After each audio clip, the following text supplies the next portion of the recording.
வெண்முரசு. கார்கடல் 36. வாசிப்பது சந்தீப்.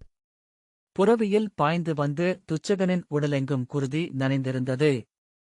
கால் சுழற்றி தாவி இறங்கி பறந்து வந்த அம்புகளுக்கு தலை கொடாமல் குனிந்து ஓடி கர்ணனின் தேருக்கு அருகே வந்து சகடத்தில் தொற்றி தேரில் ஏறி ஆவக்காவலனின் அருகே எழுந்து நின்று, மூத்தவரே, இதுவே தருணம் என்று அரசர் கருதுகிறார். களமெழுந்துள்ள அர்ஜுனன் நோயுற்றிருக்கிறான். அவனால் போர் புரிய இயலவில்லை. அம்புகள் இலக்கு பிழைக்கின்றன. இத்தருணத்தில் நீங்கள் அவனை வெல்வது எளிது என்றான். மாதுலர் சகுனி பலமுறை அர்ஜுனனை எதிர்கொள்ளும்படி ஆணையிட்டும் கூட தாங்கள் முன்னெழவில்லை என்று சினங்கொண்டார். அவர் என்னை தங்களிடம் ஆணையை நேரில் சொல்லும்படி கூறி அனுப்பினார் என்றான். கர்ணன் ஆம் என்றபடி சுருதசேனனையும் சதானீகனையும் அம்புகளால் அறைந்து பின் செலுத்தினான். பாஞ்சாலத்தின் 7 வில்லவர்களைத் தொடர்ந்து தன் அம்புகளால் அடித்து வீழ்த்தினான். துச்சகன் மேலும் உரத்த குரலில், இவர்களல்ல தங்கள் இலக்குகள். மூத்தவரே, தாங்கள் வென்றாக வேண்டியது அர்ஜுனனை. அவனை வெல்லாமல் இப்போரில் நாம் வெல்ல இயலாது. இன்றே அவனை கொல்ல வேண்டும். இனி ஒரு தருணமில்லை. கிளம்புக என்று மூத்தவர் வேண்டிக் கொள்கிறார் என்றான். செல்க என்று கர்ணன் சொன்னான். கசப்பும் சீற்றமுமாக, மூத்தவரே என்று துச்சகன் கூவினான். செல்க என்று கர்ணன் உரக்க கூவ அவன் மேலும் சொல்லுக்குத் தவித்து பின்னர் தேரிலிருந்து தாவி இறங்கி அம்பு நிறைகளுக்கு கீழே உடல் குனித்து தன் புரவியை நோக்கி ஓடினான். மேலும் சற்று கழித்து துரியோதனனே தன் தேரில் அங்கு வந்திறங்கினான். அப்போது அபிமன்யுவும் சுருதகீர்த்தியும் இருபுறமும் நின்று கர்ணனுடன் பொருதிக் கொண்டிருந்தனர். துரியோதனன் தன் தேரை கர்ணனின் தேருக்கு நிகராக கொண்டு வந்துதானும் அம்புகளை தொடுத்தபடி உரத்த குரலில், அங்கரே, இதுவே உகந்த பொழுது. இப்பொழுது அவன் சம்சப்தர்களைக் கொன்றுவிட்டு பகதத்தரை எதிர்க்கும் பொருட்டு சென்று கொண்டிருக்கிறான். பகதத்தருக்கும் பீமனுக்கும் கடும்போர் அங்கு நிகழ்ந்து கொண்டிருக்கிறது. சுப்ரதேகத்தின் விரைவை எதிர்க்க இயலாமல் பீமன் தவிக்கிறான். இன்னும் சற்று நேரத்தில் பீமனை பகதத்தர் கொன்றுவிடக்கூடும் என்றான். கர்ணன் அவனை நோக்கி திரும்பவில்லை. நாம் அதை எதிர்பார்த்துக் கொண்டிருக்கிறோம். அதோ மீண்டும் முரசு குரல் எழுகிறது. அர்ஜுனன் அங்கு செல்கிறான். அர்ஜுனனும் பீமனும் இணைந்தால் ஒருவேளை பகதத்தரை வீழ்த்திவிட முடியும். பகதத்தரின் உதவிக்கு நான் உடனே செல்ல வேண்டும். அர்ஜுனனை தடுத்து நிறுத்துங்கள். அவன் அம்புகளை உடையுங்கள்.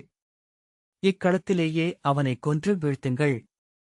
இன்று இல்லையேல் இனி என்றும் நிகழாது என்றான் துரியோதனன் மீண்டும். கர்ணன் தன் வில் தாழ்த்தி சினத்துடன் திரும்பி, அவன் நோயுற்றிருக்கிறான் என்றான். ஆம், அதைத்தான் நல்வாய்ப்பென்று சொன்னேன் என்றான் துரியோதனன். நோயுற்றிருப்பவனை வெல்வது எனக்கு புகழ் சேர்ப்பதல்ல என்று கர்ணன் சொன்னான். துரியோதனன் கண்களில் சினம் எழுந்தது. இந்த அறங்கள் அனைத்தையும் கைவிடுவதாக எனக்கு சொல்லளித்தீர். என் வெற்றி ஒன்றே குறி என்று அவையில் என்னிடம் கூறினீர் என்றான். கர்ணன் ஆம், ஆனால் நோயுற்று நடுங்கிக் கொண்டிருக்கும் ஒருவனிடம் போர் புரிய என் உளம் ஒப்பவில்லை. அவ்வெற்றியைப் பற்றிய எண்ணமே எனக்கு குமட்டலை உருவாக்குகிறது என்றான். இது வஞ்சகம். அங்கரே, நீங்கள் என்னை கைவிடுகிறீர்கள். அவனிடம் போரிடுவதை விட 100 மடங்கு இழிவு சொன்ன சொல்லை பின்னெடுப்பது. எப்படி நீங்கள் என்னை இவ்வண்ணம் கையொழிய முடியும்? செஞ்சோற்றுக் கடன் என்ற சொல்லை மறந்துவிட்டீரா? கர்ணன் சினத்துடன், அந்தக் கடன் அங்குதானிருக்கிறது. அஞ்ச வேண்டியதில்லை. அதை நிரப்பாமல் இம்மண் விட்டு நான் செல்லப் போவதுமில்லை என்றான். ஆனால் இன்று நான் அவனை எதிர்க்கப் போவதில்லை. இன்று அவனுக்கும் எனக்கும் இங்கு போர் நிகழ வேண்டுமென்று நீங்கள் எனக்கு ஆணையிடவும் இயலாது. என்னிலையிலும் எவரிடமிருந்தும் ஆணை பெறுபவனல்ல நான் என நீங்களும் அறிவீர்கள். துரியோதனன் வேண்டியதில்லை. நானும் என் உடன்பிறந்தாரும் அவனுடன் போர் புரிகிறோம். அவனை இக்களத்திலேயே கொல்கிறோம். எங்களுக்கு இனி நெறிகளெதுவும் இல்லை என்று கூவினான். நெஞ்சிலறிந்து கண்ணீருடன் இறந்து தேர்தட்டில் விழுந்தவர்கள் என் உடன் பிறந்தார். என் கடன் அவர்களுடனே விண்ணுக்குச் செல்வது. அவர்களிடம் மட்டும்தான் நான் மறுமொழி சொல்ல வேண்டியிருக்கிறது என்றான். தேரைத் திருப்பி கைவீசி உங்கள் நெறிகள் உங்களைக் காக்கட்டும். நன்று என்று சொல்லி துரியோதனன் விரைந்து அகன்று சென்றான். கர்ணன் தன்னை எதிர்த்த பாஞ்சாலப் படைவீரர்களையும் திருஷ்டத்யும்னனையும் பின்னடையச் செய்தான். அவன் செல்லும் வழியெங்கும் இருபுறமும் ஒதுங்கி பாண்டவப் படை வழிவிட்டது. அவன் அம்புகளிலிருந்து தப்ப இயலாதென்று அறிந்து அம்பெல்லைக்கு வெளியிலேயே அவர்கள் நின்றிருந்தனர். கர்ணன் மேலும் மேலும் விசை கொண்ட அம்புகளை எடுத்து விஜயத்தில் பொருத்தி இழுத்து அவர்களை வீழ்த்தினான். அலறல்களும் கூச்சல்களும் நிறைந்து அவனிருக்கும் இடம் அப்படையினர் அனைவருக்கும் தெரிந்தது. தொலைவில் போர்முரசின் ஒலி கேட்டது. அவனைச் சூழ்ந்திருந்த கௌரவ வீரர்கள் பகதத்தர் வீழ்ந்தார், சுப்ரதேகம் வீழ்ந்தது என்றனர். கர்ணன் அரைக்கணம் உளம் விலக்கி அச்செய்தியைக் கேட்டான். பகதத்தரின் முகம் அவன் முன் கடந்து செல்ல சீற்றம் கொண்டவன் போல தலையை அசைத்தான். பகதத்தர் வாழ்க! பிரக்ஜோதிஷத்தின் தலைவர் வாழ்க! கொலையானை சுப்ரதேகம் வாழ்க! விண்ணேகுக மாவீரர் என்று கௌரவ படையினர் வாழ்த்தொலிக்க மறுபக்கம் பாண்டவ படையினர் வில்களையும் வேல்களையும் தூக்கி வீசி நடனமிட்டனர். கர்ணன் தன் அம்புகளால் பாண்டவர்களை அறைந்து பின்தள்ளிச் சென்று கொண்டிருந்த போது எதிரில் உடலெங்கும் குருதியுடன் அர்ஜுனன் முன்வருவதைக் கண்டான். அர்ஜுனன் பகதத்தரை வீழ்த்திய சோர்வுடன், ஒழிந்த ஆவனாழியுடன், நான் தளர்ந்த காண்டீபத்துடன் பாண்டவ படைகளுக்கு பின்னால் சென்று சற்று ஓய்வெடுத்து பொது நான் மாற்றி மீண்டு கொண்டிருந்தான். அவன் தேர் மேலும் மேலும் பாண்டவ படைகளுக்குள் உட்புகுந்து சென்றபோது எதிர்பாராத வகையில் 7 திரைகள் ஒன்றன் பின் ஒன்றாக விலகுவது போல் அவனைச் சூழ்ந்திருந்த பாஞ்சாலர்களின் விற்படைகளும் வேல்படைகளும் புறவினரைகளும் அகல எதிரில் கர்ணன் தன் தேரில் வருவதைக் கண்டான். அவர்கள் இருவரும் ஒருவரை ஒருவர் எதிர்கொள்வதை அறிந்ததும் இருபுறத்திலிருந்தும் வீரர்கள் அஞ்சி கூச்சலிட்டனர். கர்ணன் அர்ஜுனனை பார்த்து மறுசொல் எடுப்பதற்குள் அவன் தேரை ஓட்டிய இளையவனாகிய சத்ருஞ்சயன் புறவிகளை மாறி மாறி சவுக்கால் அரைந்து தேரை அர்ஜுனனை நோக்கி செலுத்தினான். தேர் பற்றியெறிந்து கொண்டு வருவது போல் அந்தி ஒளியில் சுடர் விரிந்தபடி அணுகுவதை அர்ஜுனன் கண்டான். அவன் கை இயல்பாக ஆவனாழையைத் தொட்டு செயலிழந்தது. பின்னெடுக்கவா என்று இளைய யாதவர் கேட்டார். வேண்டியதில்லை, வேண்டியதில்லை என்று நடுங்கும் குரலில் அர்ஜுனன் சொன்னான். மீண்டும் ஒருங்கிணைந்து அர்ஜுனனை மூடிவிட பாண்டவ படைகள் முயன்றபோது கர்ணனின் இருபுறமும் வந்து கொண்டிருந்த அவன் மைந்தர்கள் பொழிந்த அம்புகள் அவர்களைத் தடுத்து அணையிட்டு அப்பால் நிறுத்தின. கர்ணன் எங்கோ உளம் அமைந்து நோக்கிழந்த விழிகள் இமை செறிந்திருக்க அம்புகளால் படைகளை அறைந்து கொண்டிருந்த அரைக்களத்தில் திரும்பி அர்ஜுனனை பார்த்தான். காண்டீபத்தை அறியாது மேலே தூக்கிய அர்ஜுனன் அதன் நான் தளர்ந்திருப்பதைக் கண்டு வெற்று நோக்குடன் முகம் உறைந்தான். கர்ணன் தேர் விலக்குக என்றான். அரசே என்றான் சத்ருஞ்சயன்.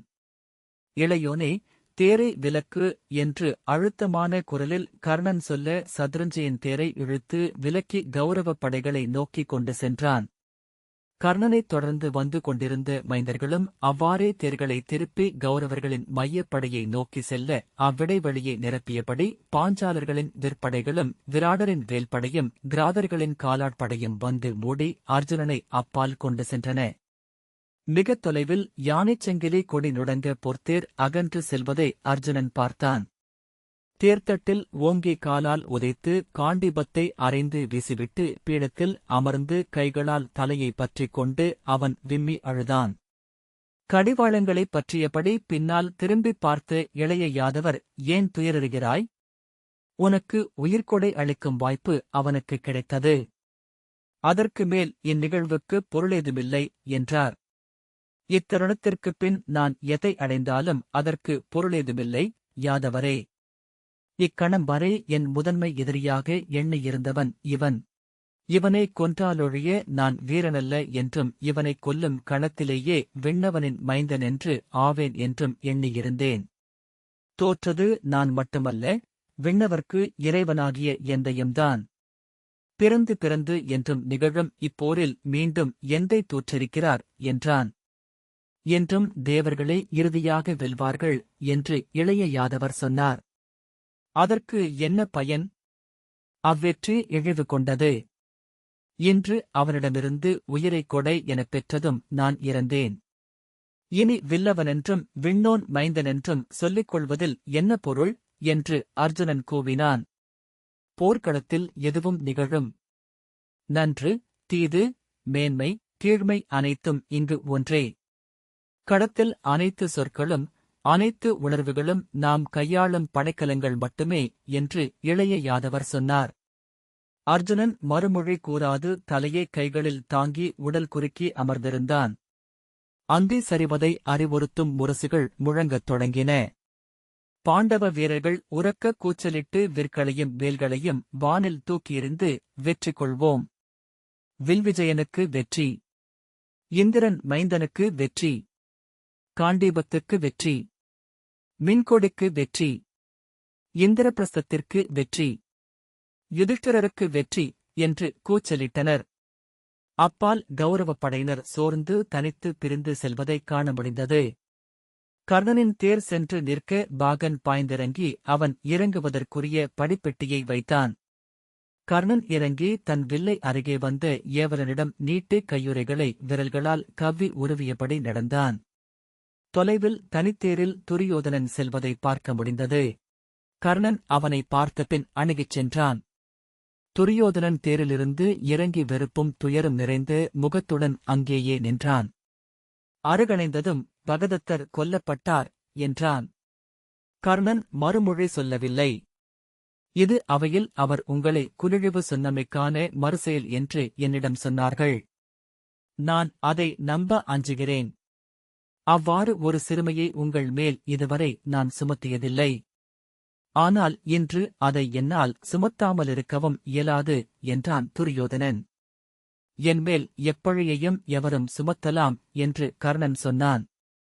துரியோதனன் அச்சொல்லால் உளமழிந்து தன் இரு கைகளால் அவன் கைகளைப் பற்றிக் கொண்டு, பிறகேன் இந்த நிலை?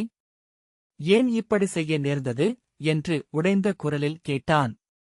அறமென்றும் அழி என்றும் என்னிடம் சொல்ல வேண்டாம். என் மைந்தர், என் இளையோர் இந்தக் களத்தில் எப்படி தலையறைந்து வீழ்த்தப்பட்டனர் என்று உனக்கு தெரியும். இன்று நான் நின்றிருக்கும் நிலை என்னவென்றும் தெரியும். இத்தருணம் அறத்தையும் அழியையும் பேசிக் கொண்டிருப்பதற்கானதல்ல என்று பிற எவரையும் விட உனக்கே தெரியும். இருந்தும் ஏன் இதை செய்தாய்? நான் ஏதேனும் பிழை இழைத்தேனா? அன்று என் தம்பியரோ குடியோ ஏதேனும் பிழையாற்றினோமா? என் நிலையை சொற்களால் முழுமையாக உங்களிடம் சொல்லிவிட இயலாது, அரசே என்று கர்ணன் சொன்னான். ஒருவேளை என்றேனும் நீங்கள் அதை அறியவும் கூடும். அல்லது நாம் விண்ணில் சந்திக்கையில் அனைத்தையும் பகிர்ந்து கொள்கிறேன். இன்று அதற்கு என்னிடம் விளக்கமில்லை, சீற்றத்துடன் ஒரு விளக்கமிருக்கிறது என்று துரியோதனன் சொன்னான். இதுவரை நாம் எவரும் சொற்களால் ஒருவரோடொருவர் சொல்லிக் கொள்ளாத விளக்கம் அது என்றான். அவன் விழிகளை நேர்நோக்கி, அது உண்மை என்று கர்ணன் சொன்னதும் துரியோதனனின் விழிகள் மாறுபட்டன. அது முற்றிலும் உண்மை. அவன் என் இளையோன். அவர்கள் என் இளையோர் என்று கர்ணன் சொன்னான். துரியோதனன் திகைப்புடன் ஆனால் என்றான். அது நாமனைவரும் அறிந்தது. நாம் எவரும் சொல்ல உகக்காதது. அவ்வாறே இருக்கட்டும் என்றான் கர்ணன். துரியோதனன் உள்ளம் தளர்ந்து மெய்தான். நான் அவனை கொல்லும்படி உங்களிடம் சொல்லியிருக்கக் கூடாது. உங்களால் அது இயலாது. அப்பெரும்பழியைச் சூடி நீங்கள் நின்றிருக்க வேண்டுமென்று நான் கோரலாகாது என்றான். அவன் தோளைத் தொட்டு உரத்த குரலில், அப்பெரும்பழியை நான் சூடுவேன் என்று மீண்டும் சொல்லளிக்கிறேன். இன்று அவனை நான் கொல்லாது ஒழிந்தது ஒன்று கருதியே. என்முன் ஒரு முகம் நின்றிருந்தது. என் கை தளரச் செய்தது என்றான் கர்ணன். ஆனால் என் நிலையிலும் அவன் தப்ப இயலாத பெரும்பானம் ஒன்று என்னிடம் உள்ளது. நெடுநாள் வஞ்சம் கறந்த நஞ்சு கொண்ட நாகாஸ்திரம். அதை நாளை அவன் மேல் செலுத்துவேன். அவனைக் கொன்று மீள்வேன். ஐயம் வேண்டியதில்லை என்றான். அந்நஞ்சை இன்றிரவு என் குருதியில் செலுத்திக் கொள்கிறேன். இன்று என்னில் உள்ள அனைத்தும் அகலும். நான் அந்த நஞ்சால் மட்டுமே செலுத்தப்படுவேன். ஆம், இவை அனைத்திலும் இருந்து விடுபடுவேன் துரியோதனன். ஆனால் என்றபின் வேண்டாம். அப்பெரும்பழைக்குப் பின் உன் உளநிலை எப்படி இருக்குமென்று என்னால் எண்ண முடிகிறது. என் பொருட்டு அதை செய்ய வேண்டியதில்லை. இது ஊழ் வழியே செல்க என்றான். இல்லை, இது நான் மாறாது எடுத்த முடிவு. என்னை ஆளும் தெய்வத்திற்கு என்னை ஒப்புக் கொடுக்கிறேன். பின் நான் மானுட உணர்வுகளால் ஆற்றல் குன்றியவனாக இருக்க மாட்டேன். என் நச்சம்புக்கு முன் அவனுடைய எந்த அம்பும் நில்லாது. அவனுடைய எந்த சொற்பேரும் அதை தடுக்காது. எண்ணுக, நாளை அவன் வாழ்வை முடிப்பேன் என்றபின் கர்ணன் திரும்பிச் சென்றான். துரியோதனன் களத்தில் தனித்து நின்றான். தன் குடிலின் முன் அர்ஜுனன் சிறு பெட்டி மேல் அமர்ந்து கைகளை மடியில் கோத்து தலை குனிந்திருந்தான். இரு ஏவலர் மென்மர உரிச் சென்றால் அவன் உடலிலிருந்த பொடியை வீசி அகற்றினர். மணலால் அவன் கைகளிலிருந்து குருதியை உரசி துடைத்து ஈர மரவுரியால் தூய்மை செய்தனர். தேர் வந்து நின்ற ஒலி கேட்டு அவன் விழிதூக்கி நோக்கினான். இளைய யாதவர் அதிலிருந்து இறங்கி புன்னகையுடன் தன்னை நோக்கி வருவதைக் கண்டதும் எழுந்து தன் குடிலுக்குள் சென்றுவிட வேண்டுமென்று அவன் எண்ணினான். அவன் உடலில் அவ்வசைவு எழக்கண்டதும் மேலும் அகன்ற புன்னகையுடன் அருகணைந்து அப்பாலிருந்த சிறுபெட்டியை இழுத்திட்டு அதில் அமர்ந்து தன் முழங்காலில் கைவைத்து விரல்களைக் கோத்தபடி, இன்னும் துயர் கொண்டிருக்கிறாயா என்று இளைய யாதவர் கேட்டார். அர்ஜுனன் விழுதூக்கி, உயிரோடிருத்தலே இழிவென்று தோன்றும் சில தருணங்கள் உண்டு வாழ்வில் என்றான். உயிரோடிருத்தல் வீணென்று தோன்றுவதைவிட அது மேல் என்று இளைய யாதவர் சிரித்தார். யாதவரே, உங்களுக்கு மெய்யாகவே மானுட குலத்தைப் பார்த்தால் என்ன தோன்றுகிறது? பயனற்ற இழிபிறவிகள் என்றா? கடலில் பல 100 காதம் அகலமுள்ள மீன் கூட்டங்களை ஒரே இழுப்பில் வாய்க்குள் இழுத்து விழுங்கிச் செல்லும் மலை போன்ற மீன் ஒன்றுண்டு என்று மாலுமிகள் சொல்லக் கேட்டிருக்கிறேன் என்று அர்ஜுனன் சொன்னான். மானுடர் பயனுள்ளவர்கள்தான். தெய்வங்கள் தாங்கள் எண்ணுவன அனைத்தையும் அவர்களைக் கொண்டே இங்கு நிகழ்த்த வேண்டியிருக்கிறது என்று அதே சிரிப்புடன் இளைய யாதவர் சொன்னார். எண்ணி நோக்குக. ஒரு சதுரங்கக் காயின் மெய்யான பொருள்தான் என்ன? அந்தக் களத்தில் அது சில மாறாத அடையாளங்களைக் கொண்டுள்ளது. ஆனால் ஆடலில் ஒவ்வொரு கணமும் அதன் பொருள் மாறிக்கொண்டிருக்கும். ஆடல் முடிவிலாதது எனில் முடிவிலா பொருள் கொண்டதல்லவா அதுவும்? உதடுகளைச் சுழித்து வெறும் சதுரங்கக்காய் என்று அர்ஜுனன் சொன்னான். ஆம், அதுதான். பிரித்தொன்றுமல்ல என்று இளைய யாதவர் சொன்னார். தலை குனிந்து சற்று நேரம் இருந்த பின் நிமிர்ந்து நோக்கி அர்ஜுனன், சில தருணங்களில் உங்கள் மேல் தோன்றும் வெறுப்புக்கு எல்லையே இல்லை என்றான். எல்லையற்ற அன்பு கொண்டவர் மேல்தான் அத்தகைய வெறுப்பும் உருவாகும் என்பார்கள் என்று சொல்லி தலையை தூக்கி உரக்க நகைத்து, மானுடரைப் பற்றி அழுத்தமாக எதைச் சொன்னாலும் அது சரியானதாகவும் தோன்றுவதன் விந்தைதான் என்ன? காவிய ஆசிரியர்கள் அதில்தான் திளைக்கிறார்கள் போலும் என்றார். யாதவரே, இன்று நிகழ்ந்ததற்கு என்ன பொருள்? அவ்விழிமகன் கையால் உயிர் பெற்று நான் வாழ வேண்டுமா? இதன் பின் அவனை களத்தில் கொன்றால் நான் அடையும் பெயருக்கு என்ன பொருள்? எப்படி இனி அவனை கைநடுங்காது என்னால் எதிர்கொள்ள முடியுமா என்றான். அதற்கென தருணம் வரும் என்று இளைய யாதவர் சொன்னார். இல்லை, இனி அவனை களத்தில் எதிர்கொள்ள என்னால் முடியாது. அவன் முன் கை நடுங்காது காண்டீபம் எடுக்க மாட்டேன். அவ்வாறு இனியும் ஒருமுறை அவனிடம் சென்று நின்று தோற்றால் அது சிறுமை. மீண்டும் ஒருமுறை அவனால் உயிர்கொடை அளிக்கப்பட்டால் என் குடிக்கும் கொடிவழைக்குமே அது கீழ்மை என்றான். கைநடுங்காது முழுவிசையுடன் அவனை கொல்லும் ஆற்றலை உனக்களிக்கும் நிகழ்வுகள் ஒருங்கு கூடுக என்று மட்டுமே இத்தருணத்தில் என்னால் சொல்லக்கூடும் என்றபின் அவன் தொடையில் கை வைத்து எண்ணி நோக்குக. எவ்வாறு இது நிகழ்ந்தது என்றார். அர்ஜுனன் நிமிர்ந்து நோக்க, பாண்டவனே, இந்த மாபெரும் துலாவில் எந்தத் தட்டில் ஒன்றை நீ வைத்தாலும் பிறிதெங்கோ ஒரு தட்டு நிகர் செய்யப்படுகிறது. நீ காண்டவப் பெருங்காட்டை எரித்ததை நினைவுறுகிறாயல்லா என்றார். ஆம், இன்று களத்தில் அதைத்தான் எண்ணிக்கொண்டிருந்தேன். உண்மையில் களத்தில் அங்கன் எழுந்த நாள் முதல் மற்றொன்றையும் எண்ணவில்லை என்று அர்ஜுனன் சொன்னான். ஒரு தட்சன் எஞ்சினான். அவனையும் கொன்றொழிக்கும்படி உன்னிடம் கூறினேன். உன் அறம் அதை தடுத்தது. நீ அவனுக்கு உயிர்கொடை அளித்தாய் என்றார். ஆம் என்று அர்ஜுனன் குழப்பத்துடன் சொன்னான். அந்த உயிர்கொடையையே இன்று அங்கன் உனக்கு திருப்பியளித்திருக்கிறான். அளித்தது அவனல்ல, அவன் ஆவநாழியில் அம்பின் வடிவில் உறங்கும் அந்த இளந்தச்சனே என்றார் இளைய யாதவர். திகைப்புடன் சற்று நேரம் பார்த்த அர்ஜுனன், ஆனால் அதை நான் பேரழியுடன் அளித்தேன் என்றான். யாதவர் உரக்க நகைத்து, அந்த அழிக்கு என்ன பொருள்? அவன் குலத்தை முற்றழித்து அவன் உடலை பாதி வேகச் செய்து உயிரிழத்து விடுவது எவ்வகையில் அழிகொண்ட செயல்? அதற்கு நிகரானது என்று உன் ஆணவத்தை முற்றழித்து 10,000 விழிகள் முன் உன்னை சிறு உயிரென்றாக்கி அந்த தட்சன் உனக்கு அளித்த உயிர்கொடை. நீங்கள் இருவரும் உளங்கனிந்து அதை செய்தீர்கள். ஆனால் விளைவுகள் ஒன்றே. அளித்ததை பெற்றுவிட்டாய். இனி களத்தில் உனக்கு கடன் ஏதுமில்லை என்றார் இளைய யாதவர். அர்ஜுனன், எனக்கு புரியவில்லை என்றான். அவன் தொடையைத் தட்டிய பின் எழுந்து கொண்ட யாதவர், பாண்டவனே, நீ அவனுக்கு அளித்து உயிர்கொடையை இளந்தட்சன் இப்போது திருப்பி அளித்திருக்கிறான். ஏனெனில் இனி அவன் அதன் பொருட்டு உன்னிடம் கருணை காட்ட வேண்டியதில்லை. உன்னை துரத்தி திசையெல்லை வரை கொண்டு சென்று வஞ்சம் தீர்க்கலாம். உன் குலக்கொடியின் கருபுகுந்து கொடிவழியினரை அழைக்கலாம். உன் தலைமுறைகளில் நஞ்சென்றும் பழி என்றும் குடிகொள்ளலாம். அவனுக்கு இப்போது தடைகளில்லை என்றார்.